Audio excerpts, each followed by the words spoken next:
Oh man. So of course I'm gonna YouTube live, whatever. But let me help you guys out a little bit. So Miami Dolphins fall today to the 49ers 33-17. Tua has 295 yards, two touchdowns, two picks. Majority of the game they kept them in check. You know what I'm saying? They had rattled him. They got him a little frustrated. The pass he normally makes, he wasn't making over the middle. He was overthrowing people. He was throwing it a little bit higher than what he should have, which led to the two interceptions we were talking about. That's what he do. And I looked at the Facebook feed. It's a lot of people that saying we folded. I don't know people's misconception about football. You're not gonna win every game. You're gonna lose some. You're gonna win some. That's the way it is. We're 8-4. We're not 4-8. We're literally still in control of our division. We're literally a game behind the Buffalo Bills. Yeah, like we 7 games behind. Like, bro, stop the BS. Like, real talk. We still got the Chargers next week, and we're in position to actually beat that team. All we gotta do is be more physical than them, hold Justin Herbert to a certain amount, which on Sunday Night Football, I'm pretty sure he's gonna show out. But you slow him down, you slow the offense down, you can pretty much wreck that defense. But it's all upon what Mike McDaniel calls. Give credit to Kyle Shanahan. He called a great game. He confused Tua. He didn't let him throw the middle like he wanted to. That one pass, Tyreek Hill though, deep pass, 45 yards, he hit him in stride. Didn't have to stop. He just kept on going, switching safety touchdown. Outside of that, he looked rattled. He looked irritated. Jalen Water got hurt. The fourth down pass to Mike Gesicki, he never ever maintained control of it. I thought he did. That would have been a stealing play right there for us, but he didn't get it. It is what it is. I mean, they had to lose eventually. They won 5 games in a row. I'm not mad. I don't know why the average Dolphins fan is mad for it. You're not gonna win every game. We're not focused on them now. We lost. We're moving forward. Yes, it sucks. Yes, it hurts. Yes, we wanted to beat them boys because they were clearly a team of standard to beat. We didn't do it. We didn't execute. We didn't have that hunger.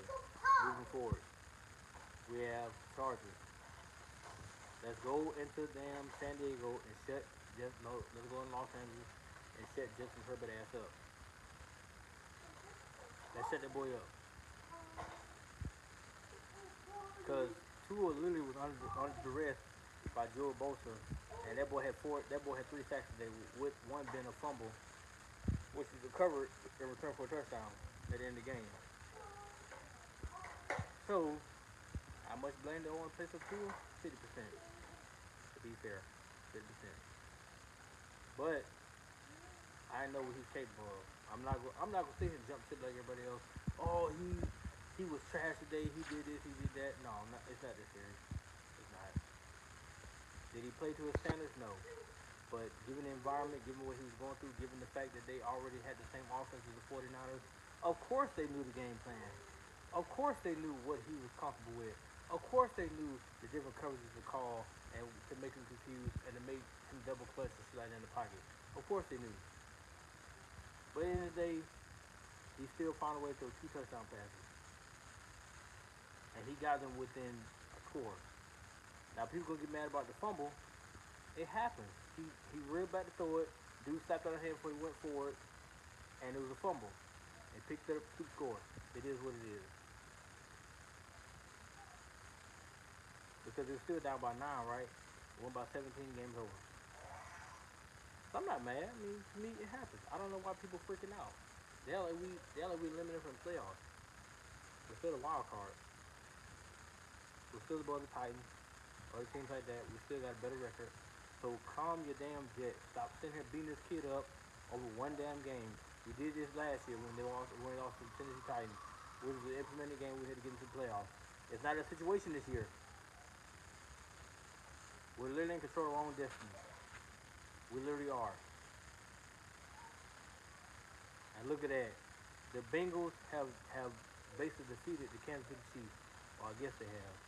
But at the end of the day, we're still in position to do us. We're still in that position. We're not out of them. We're not out of the playoff race. We're well within the top 3, top 4 right now. So why are you guys turning on him? Because he lost one game He's 8-1. He's 8-1. Jalen Hurts is 11-1 in his last 12 starts. Tua is 8-1. So what's with the bashing? I just want to know myself what's with the bashing. Did he play his best game? No. I'm gonna be said he didn't play his best game. There's no reason to sit there and crush the kid. You don't think he was out on the field thinking about it? He lost Waddle, and he still found Hill. He found Craycraft. He found Sherfield. He found other guys getting involved in the offense because he lost Waddle. And Waddle only had one catch today. One catch. Tyreek Hill was 8 catches, 146 yards and touchdown. I think that touchdown with the Sherfield. Yeah, it did, 75 yards. But outside of that, nobody else really contributed. And then defense finally folded. They finally folded. To their credit, though, they gave up 2 field goals in the second half. One like it was touchdown, so it wasn't backbreaking. It was just, side relief field goals. But they did what they had to do to get offense back on the field and try to do something. I kind of wish that third and 16 play, they forced him back to push him out of field goal range. But it is what it is. I'm not gonna sit here and beat Tua up. He did what he had to do. He kept us in the game. He threw 2 picks. Yes, early he did. He threw one dumbass pick that was intended for Wilson. He was under pressure. He went down. He threw it. He threw the one that Hill tipped it up. Old boy came on and didn't caught it. But he did turn around in the fourth quarter, and he threw for almost 100 yards in that fourth quarter and touchdown. Would like to see him throw for 200-300 yards in the 200 yards in the fourth quarter. It was touchdown job, but it didn't happen. He gave us one 45-yard dot right to Tyreek Hill. The safety came up, and he threw it behind the safety, right Tyreek Hill in stride. He didn't stop. He caught it, split the safety, got in the end zone. And from there, I said, okay, we might make something of this. But that critical 4th and 1 play, Mike Gesicki didn't hold on to the ball. It is what it is. But to all those so-called haters out there that want to sit here and bash and crush and literally sit there and degrade the kid, how many of y'all could actually go out there in that performance or in that field and play like that? Given the situation, given the fact that one of your top receivers is already down. He's based on one leg out there trying to play for you. The other receiver, he can't block. Tyreek Hill no offense, Tyreek Hill. He's a beast, but he don't block. Period. They showed it. He don't block, but he can get routes. He can get open. He converted a 4th and 1 play for you, and he got a touchdown 45 yards later. But he doesn't block. So how many of y'all actually go out there and perform in that situation? Because to me, it seems like all y'all do is just use your fingers to talk. So if that's the case, then why are you guys bashing him? Even he will get in that podium tonight and say, I didn't play to the standard. I let my teammates down. I got to do better. I got to do better. He going to say that tonight. I got to do better.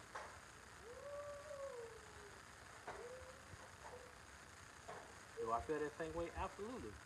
And I'm the biggest Tua fan in the world. But hell, at the end of the day, he knows he got to play better. But at the same time, it ain't all on him.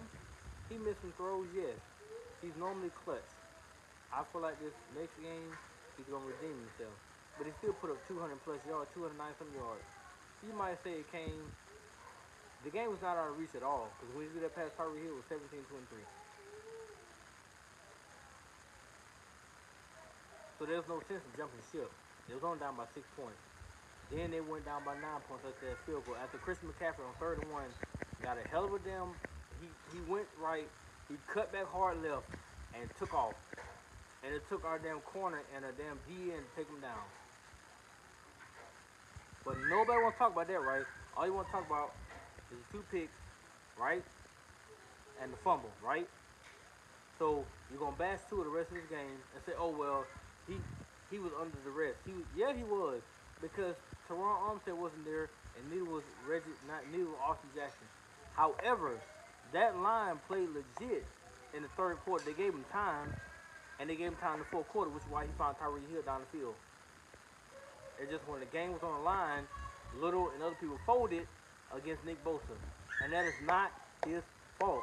And I don't give a damn who else got to say something about it. It's not the kid's fault. It's not his fault that damn Nick Bosa literally broke off Little a piece of ass whooping and got to that kid. That's not his fault. He was stepping in the pocket making a pass. Nick Bosa slapped his damn back of his hand, his left hand, fumbled. And Tyreek Hill, as a receiver, knows if the ball on the ground, come get it. You can bail your quarterback out. Y'all was still on the field, but what did he do? He stood there. Watched old boy pick it up, scoop and score. Now, my question to Mike McDaniel is simply this. What is your post-game message to the team? They still got a lot to play for. They got the Chargers, they got the Bills, they got the Packers. They got the Patriots and the Jets. They got 5 games. They're 8-4. Do you really want to lose 5 games in a row? Go 8 and 5? No, 8 and 9? Or do you want to beat 3 out of the remaining 5 games and go 11 and 5 and still be in position to fight for a playoff game? Because to me, I'm trying to win the rest of them. I'm trying to beat the Bills. I'm trying to beat the Packers. I'm trying to beat the Chargers. I'm trying to beat the Patriots. I'm trying to beat the Jets. I'm trying to go 13 and 4. That way I'm at a home field position. I'm at home. I'm playing on my home crowd. And I'm getting them ramped up in the playoffs. If Tua can perform in the playoffs, no matter who they play, if he can start off at the gate doing really, really well, got that team energized, ready to go, they can win their first playoff game in a long time.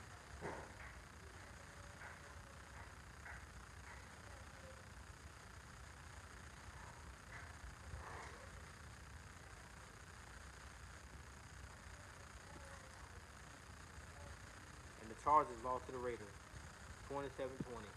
So they played the Dolphins, and to me was considered a must-win game. And if the Dolphins beat them, the Chargers moved to 6-7. The Dolphins moved to 9-4, which I feel like the Dolphins are a much better team than the Chargers. I really feel that way. Now with the refs, the only thing I ask is y'all call a fair game. Don't sit there and throw the flags because you want the damn Chargers to win. They're home. It is BS. Because you're trying to help Herbert out and keep defense on the field and keep the offense off the field. Be fair in this next game, which is a Sunday night game. Be fair across the board. Because clearly the Eagles, they dominated the Titans today.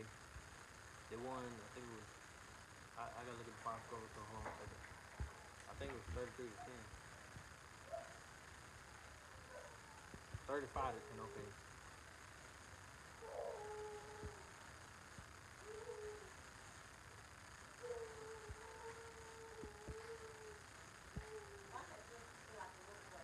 Hey, he gave me fantasy today though. Jalen Hurts 380 passing yards, 3 touchdowns, 1 rushing touchdown. So Jalen Hurts on the season has 20. He has 17. So he has 20 touchdown passes and 3 picks. Tua got 21 touchdown passes and 5 picks. Not all that bad. Not all that bad. But Hurts got more passing yards than he got right now. Fine. Because Tua got pulled out in late. Because they were already down 17, so they put in Skylar Thompson, which is fine. But they're going to praise Jalen Hurts because of what he's done. I'm not knocking Hurts at all. But I still don't feel like he's better than Tua. That's just me. Yay. Badu? That's it? No, you're not getting a tablet. Okay, hug yourself, you're not getting a tablet. Go play with toys. Go play.